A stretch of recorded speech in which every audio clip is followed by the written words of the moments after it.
laporan informasi dari masyarakat. Kemudian tim Satreskrim Narkoba bersama tim Sus Direktorat Narkoba melakukan penyelidikan, dan dalam penyelidikan itu ada informasi akan dilakukan transaksi narkoba jenis sabu dalam jumlah besar di wilayah hukum Polres Aceh Utara. Kemudian tim gabungan melakukan penyelidikan dan kita mendapatkan informasi bahwa transaksi tersebut akan dilakukan di rumah tersangka DA yang beralamat di Gampung Kede, Kecamatan Pantai Raja, Kabupaten Pidijaya.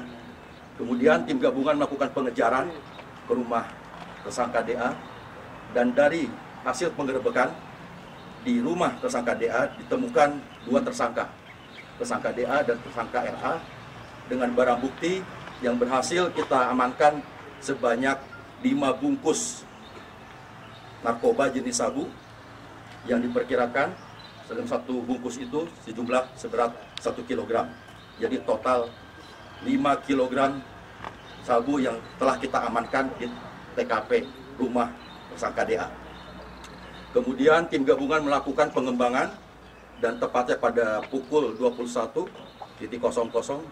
tim berhasil untuk melakukan penggerebekan, yang dimana hasil pengembangan dapatkan informasi bahwa sabu ini didapat dari rumah tersangka RA, yang dimana tersangka RA berdomisili di Kecamatan Masjid,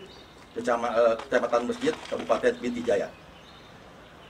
Jadi dari hasil penggerebekan tersebut, dari tim telah berhasil mengamankan tersangka RA dengan barang bukti seberat 7 kg sabu yang dikemas dalam masing-masing kemasan, dalam kemasan teh hijau Guanyanwang, ya.